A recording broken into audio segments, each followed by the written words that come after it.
Itu tuh di kobongnya baru diskau kegiatan.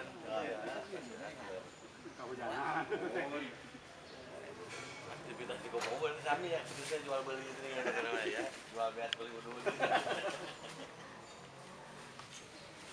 Bukan jualan.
Nama saya dilahirkan Nami Budi Setiawan Garda Pandawa, tapi orang memanggil saya Budi Dalton. Budi Dalton itu singkatan kan? Dalton itu singkatan dari pengendali syaiton. Insya Allah dikendalikan. Insya Allah. Nah, hari ini juga saya baru dengar tadi ahli tata Tuhan akan tahun 99 saya dinyatakan sebagai dosen. Waktu itu masih dosen LB, dosen luar biasa. Didinya diserahkan dosen alat pukul kan. Jadi kurang samingan beda narasi naunggul kan. Abdi ke dosen alat pukul. Saya mengajar di seni musik saat itu. Ya, kembali lagi saya di sini katanya untuk menambah spirit yang berkaitan dengan kenusantaraan. Tadi sebetulnya sudah ada beberapa yang tersirat anu kaucapkeun Ketua Ibnu tadi sudah juga bicara kaitan dengan kebudayaan, yaitu akhlak atau perilaku. Jadi saya mengajar budaya secara formal hampir 15 tahun kan. Di dalam penggalian, apabila budaya itu bahasa kita asli gitu ya, saya cari tuh di daun lontar, di Batu Satangtung, di Mamana, Ibu Bupati gaya. Saya belum pernah ketemu budaya. Kalau budayana ada, nah, di lontar ataupun di Batu budayana. Lamun cek orang Sunda masih akan meninggalkan budayana, nah itu malah bener. Ada nah itu bukan kepemilikan. Karena budayana ini ternyata terdiri dari dua kata, Buddha dan Yana. Buddha yang dimaksud di dalam bahasa Sanskrit adalah pekerti atau perilaku atau budi. Yana itu zaman sekarang kerennya suka disebut logi, planologi, metodologi, geologi, logi. Kalau zaman dulu Yana. Makanya ada Tantrayana, Hinayana, Mahayana, Ramayana, dan lain-lain. Nah, ada satu hal yang kita kenal adalah budayana. Jadi budayana itu, atau sekarang kita kenal budaya, adalah ajaran berperilaku. Jadi naon beda namun orang di Kobong diajarkan akhlak, eta kene, gitu ya. Sebetulnya tidak ada jarak bahkan pada saat kita bicara berkaitan dengan budaya. Hanya memang berkembangnya waktu, lalu perubahan pengucapan dan lain-lain, maka kita jauh kadang-kadang dari makna yang dimaksud awalnya. Contoh lainnya, kita Kang Budi cenah ngadongengkeun Nusantara. Oke, Nusantara ini di belakangnya besar. Sementara kita juga belum pernah tahu sebetulnya siapa sih yang pertama kali ngomong bahwa Indonesia itu Nusantara. Tidak ada juga. Tapi karena mungkin tugas saya sebagai akademisi konteksnya budaya, saya juga coba cari. Jadi kalau di dalam kitab tuh ada kitab Nagara Kartagama ya Kang Den. Di Nagara Kartagama itu bangsa lain menjuluki kita sebagai bangsa Nusantara. Tapi pada saat kita tanya kembali, hari teritorial nanti dimaksud. Bangsa lain mencari sesuatu untuk bisa ditukarkan dengan bahan makanan. Bedanya kalau di kita, segala bahan makanan sudah ada. Rek melang naon wae pasti jadi. Katanya, sambut dia jadi, kang dipelakeun di Jepang. Jadi, cek abdi teh. Bedana di urang 2 bulan geus beutian. Di ditu mah tahun hareup meureun. Beda karena hara tanahnya beda, kaitannya dengan matahari. Jadi betapa beruntungnya sebetulnya kita ada di sebuah wilayah yang sudah diberikan oleh Allah. Jadi kalau ada bahasanya Brouwer, Hindia Belanda, bahwa bumi Pasundan itu diciptakan Tuhan sambil tersenyum, itu terjemahan dari beliau bangsa-bangsa Eropa yang baru mengalami sebuah cuaca yang tidak pernah ada di negaranya mereka. Jadi dia mah yakin nyiptakeun nanti mah geus baris tersenyum cenah gitu ya. Itu sebuah kiasan yang disampaikan oleh Brouwer. Tapi pada saat kita diberikan kesempatan, misalnya nanti satu saat lah kita naik haji atau tiba-tiba ada tugas studi ke luar negeri, Eropa atau kemana, kita baru bisa merasakan realnya seperti apa. 4 bulan yang lalu, legend nama kita di Inggris kan. 4 bulan yang lalu saya mengantar sebuah rombongan kebudayaan ke Inggris. Kalau sudah ada tugas keluar, batur teh senang, abdi mah teu kan. Ada satu hal yang membuat saya, karena saya pernah gitu ya ke A, ke B, ke C. Aduh, aing gitu pasti saya udut. Aduh, aing gitu. Banyak sekali hal-hal kebudayaan yang sulit kita coba untuk namanya ngalalanyahan cek Sunda. Apalagi kalau kita ke Timur Tengah gitu. Jadi ibu-ibu, bapak-bapak anu kantor haji, sebetulnya apapun yang menjadi kegiatan kita di sana tentu akan mendapat berkah yang sangat. Tapi jangan bohongi diri, naon ada daang anger. Pada saat kita tanya cuacanya seperti apa, angin di lemur cenah jangan lagi anger we. Tetap seperti itu. Jadi kembali lagi, produk-produk kebudayaan yang saya maksud tadi itu bukan artinya tidak ada alasan. Kita itu sangat beralasan untuk berperilaku baik, untuk Pak Polres, bil khusus juga Ketua Umum Pimpinan Pusat IPNU dan IPPNU, IPNU doang IPPNU dan IPPNU juga. Terima kasih sudah datang ke Purwakarta. Para Ketua IPNU dan IPPNU yang dahulu kala, semoga juga sehat selalu dan menginspirasi selalu rekan-rekan kita semua yang hari ini ada, juga karena jasa dari mereka-mereka itu yang sebentar lagi juga rekan-rekan kita jadi senior juga nanti. Jadi ada yang Indonesia itu terdiri dari Indonesia kecil yang harus maju. Rekan-rekan kita IPNU dan di PBNU tanggung jawabnya lebih banyak daripada yang lain, termasuk tanggung jawab masa depan. Harus belajar, juga harus ngurus organisasi. Yang tidak bisa salah satu itu dikesampingkan. Tapi ada tanggung jawab besar satu, bagaimana misalnya rekan-rekan kita semua ini jadi juru dakwahnya Aswaja di kalangan pelajar. Jadi wajib hukumnya IPNU IPPNU itu prestasinya lebih baik daripada yang lain. Karena kalau prestasinya lebih jelek daripada yang lain, orang pasti salah sangka bahwa IPNU IPPNU itu tempat di mana pelajar menjadi kedul, tempat di mana para pelajar menjadi kuuleun. Maka saya sudah minta beberapa kali Ketua PC IPNU Purwakarta itu supaya gayanya berubah. Jadi jangan sampai mau masuk bikin komisariat IPNU di SMA Negeri 1 ya kalau gayanya masih begitu kita ditolak nanti. Coba sekali-kali IPNU itu cerita soal roket, cerita soal IT, cerita soal segala macam. Karena kalau masuk SMA negeri Kang Budi, IPNU itu ajak ngajak tahlilan sudah, ngajak kerajaban. Ya tentu tidak salah, tapi kan ada tantangan masa depan yang harus kita hadapi. yang tentu saja bukan hanya mempertahankan yang lama yang baik. Jadi tugas kita itu kan al-muhafadzah 'alal qadimi sholih wal akhdhu bil jadidil aslah. Termasuk juga mencari hal-hal baru yang jauh lebih baik.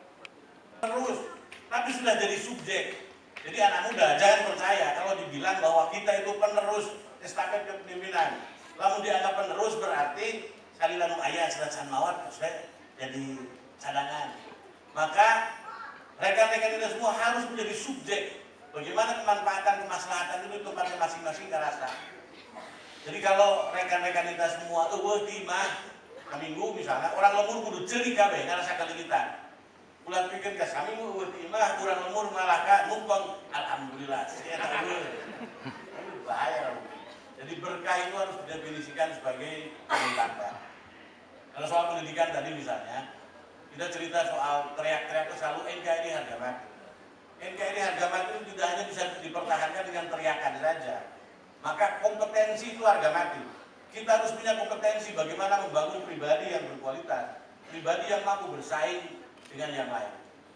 Rekan-rekan kita itu bayangkan, wali wae naik haji unuhiber, wali wae naik haji mereka naik kapal.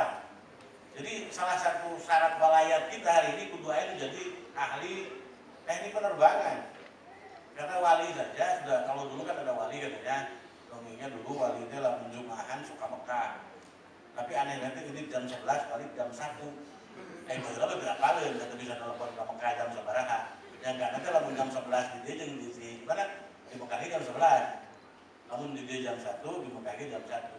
Nah dongeng itu sekarang kan sudah tidak mungkin dipercaya lagi. Karena apa? Lamun ini jam 1, ini jam 11 balik jam 1, berarti terjadi jumahan di Mekah dan di Mekahan dan duhur. Atau kalau pulang katanya supaya terbukti bahwa yang bersangkutan itu wali itu bawa biji korma yang mati. Artinya ini kita sekarang tantangan walayat kita ke depan itu. Jadi kharikul adat itu jangan dipahami dengan berbeda dengan yang lain, itu berbeda. Jadi kharikul adat itu harus menyatu dengan kenyataan dan menjadi bagian dialektika dari kenyataan. Maka satu hal, kalau ngomong NKRI harga mati berarti kompetensi harga mati. Kalau tidak, ya buat apa? Negeri ini butuh yang berkualitas. Negeri ini dibangun bukan oleh orang yang kaleng-kaleng. Karena ada Kang Budi jadi serius ya. Biasanya kan nggak serius. Padahal serius bukan salah satu syarat masuk surga. Ada. Jadi masuk surga misalnya syaratnya serius ada. Jadi makanya sepakat dengan Kang Budi santai, kalem. Tapi yang bikin menyiksa itu satu, itu bisa udun. Karena kalau nggak bisa udun, jangan istirahat. Tidak terlalu normal. Nah 3 hal tadi etos etos belajar, etos kerja, dan etos silaturahim rekan-rekan kita semua harus dididik betul. Karena tantangan kita ke depan bukan hanya tantangan lokal saja. Cerita soal budaya, berbudi dan berbudaya. Ini harus menjadi orang la yukallifullahu nafsan illa wus'aha. Jadi harus orang yang ikhtiar serta terkebak membangun dirinya menjadi lebih baik, membangun lemurnya jadi lebih baik, membangun bangsanya jadi lebih baik. Jadi tidak ada lagi nanti rekan-rekan kita Ibnu IPPNU ini yang membeda-bedakan ilmu agama, ilmu umum, tidak ada itu. Matematika itu ilmu agama, fisika itu ilmu agama, teknik penerbangan itu ilmu agama, kimia itu teknik ilmu agama. Jadi jangan pernah dia berpikir membeda-beda. Termasuk ekonomi ilmu agama. Yang paling baca-baca koran, Ibu Bupati itu cerita soal inflasi. Wajar karena beliau sarjana ekonomi. Pintar tapi itu bisa bahasa Arab, itu bisa bahasa Inggris. Waduh ya kan. Asli maka sesuatu titik saya. Maka ini pintar. Ini itu pintar. Benar itu satu syarat satu-satunya yang dibutuhkan untuk menjadi benar adalah pintar. Karena tidak ada orang benar itu yang belet tidak ada. Jangan sampai dulu ada cerita begini. Seorang setelah selesai hajian, setelah tahallul itu, dia kan gulingan di pasir. Ditanya, kenapa kerjaan mandi junub? Ini mandi junub gituan. Apa dia baca ayat cai? Jadi pakai debu, tayamum. Jadi nyangkanya orang tayamum kalau menghilangkan hadas kecil itu cukup mengusap muka dan tangan. Ketika menghilangkan jinabat itu harus gugulingan. Nah, jadi apa? Bahkan orang bodoh itu berbuat baiknya saja garing. Nah, orang pintar mah boro-boro bener nah, salah nawe sok keren terus gitu. Jadi lawan masih garing repot. Maka satu-satunya syarat untuk menjadi benar itu pintar. Tidak ada orang benar yang benar. Nah, lagian juga kalau rekan-rekan kita semua ingin jadi orang baik. Orang baik itu harus jadi orang besar. Orang baik itu harus orang yang serba tahu, serba bisa, serba punya. Segala nyaho, segala bisa, segala boga. Eta mah butuh baik. Lu gak nyaho, lu gak bisa, lu gak boga, lah butuh baik. Begitu mah butuhnya gedahan. Bukan butuhnya nginum. Maka kebaikan itu dibutuhkan oleh orang pintar. Karena kalau orang pintar tidak baik, itu kepintarannya akan mandorot. Orang kaya itu dibutuhkan baik, karena kalau orang kaya tidak baik maka akan bikin mandorot banyak orang. Termasuk orang yang berkuasa butuh kebaikan, karena kalau yang berkuasa tidak baik maka kekuasaannya pasti akan mandorot bagi yang lain. Artinya kalau kita semua ingin menjadi orang baik maka harus pilih 3 kategori itu. Kamu jadi orang kaya, mau jadi orang pintar, atau mau jadi orang berkuasa. Kalau tidak pilih ketiga-tiganya, jangan naon bener, teu ngaruh. So, jelema berat, teu bukan nanaon, teu bisa nanaon, teu jadi nanaon.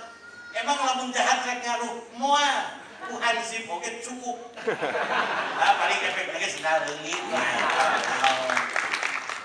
Karena khairun nas anfa'uhum linnas. Macana kudu bener tinggal, bisi salah. Jadi khairun nas anfa'uhum linnas, lain linnas. Lamun linnas mah hansip. Nah, tapi jangan hansip dulu asalnya juga linnas. Makanya jadi linnas. Nah, kira-kira itu rekan kita semua, bagaimana kita membangun pribadi kita makin baik, membangun negeri ini omong kosong tadi, membangun negeri ini makin baik kalau kita tidak punya tanggung jawab untuk membangun pribadi yang lebih baik.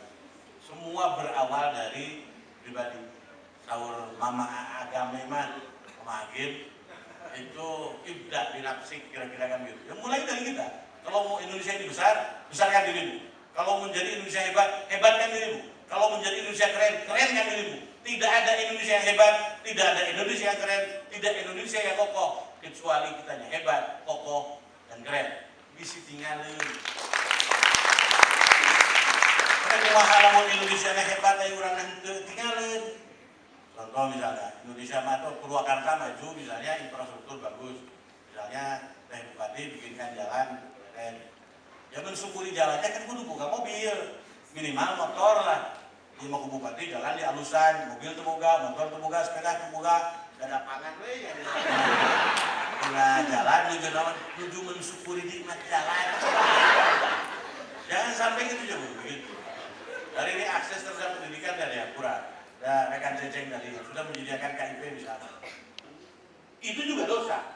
Yang bisa menentukan kapan puasa ini berawal dan berakhir itu ulama ahli falak, ahli astronomi.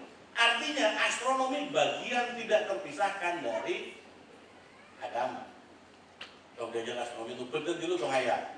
Soalnya nawan, kan kudu ngitung sinus, kosinus, tangan, kotangan, kudu ngitung integral, diferensial, kudu ngitung matematika lagi kalkulus.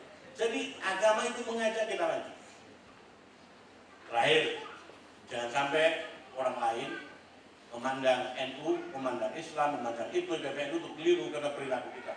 Orang lain tidak akan pernah melihat Islam, melihat NU, melihat IPNU dari ajaran, dari nilai, tapi akan dilihat dari seberapa ngaruh nilai itu pada pribadi-pribadi kita yang aku sebagai kadernya. Kalau kita semua menjadi orang yang kedul, maka orang akan menyangka Islam, NU, PBNU mendorong pemeluknya supaya jadi kedul. Dan kita pasti nggak terima, pasti ngambek. Islam tidak kedulnya, Islam ada tapi lah, pasti ngambek. Orang kan enak saja nunjuk, terus mana yang penolong kedul itu, kan gitu. Kalau misalnya kita etos kerjanya jelek, orang akan memandang Islam mendorong pemeluknya supaya punya etos kerja yang jelek. Kita pasti marah. Ya. Tetapi kan orang akan nunjuk hidung kita. Kenapa etos kerjamu jelek? Nah, Islam itu dari nilai supaya menjadi fakta, IPNU, IPPNU, dan NU adalah wasilah bagaimana menjadikan Islam yang nilai itu menjadi fakta di masyarakat. Bagaimana kita mau ngomong rahmatan lil alamin? Lamun serba teboga, serba eueuh, serba eleh. Kan kuntum khairu ummat ukhrijat linnas. Itu yang dimaksud itu siapa? Hanya batur. Kalau merasa umat terbaik, berarti kita harus bisa melakukan sesuatu yang orang lain tidak bisa lakukan. Itu ngaranna terbaik. Iya mau batur bisa orang kita terputus deh kalau. Kamileung lah. Kamileung ya, jadi bahasa Sunda mah loba itu bisa diterjemahkan. Mohon maaf Pak Ketua, bahasa Sunda itu banyak tidak bisa diterjemahkan ke bahasa Indonesia. Saya sudah nyari ribuan buku bahasa Indonesia nya com geriwil.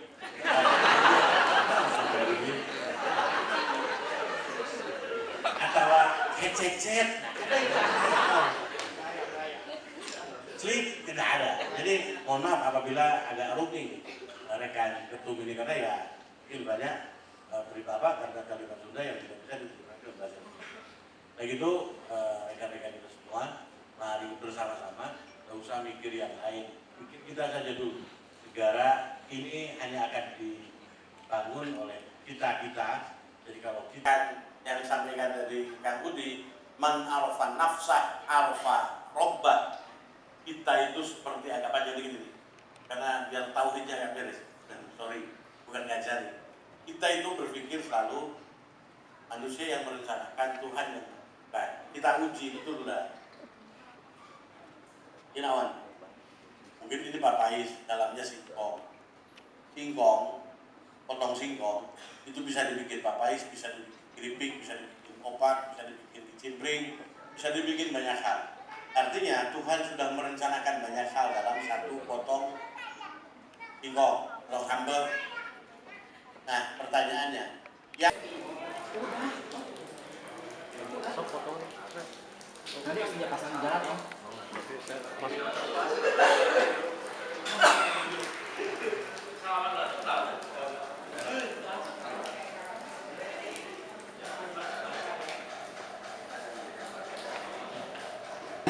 Pada kesempatan telah menyukseskan festival pengajian Nusantara. Sampai bertemu lagi. Mohon Wassalamualaikum warahmatullahi wabarakatuh. Salam Praja. Salam Praja. Salam Praja. Terima kasih kita semua. Udah di kelas dulu.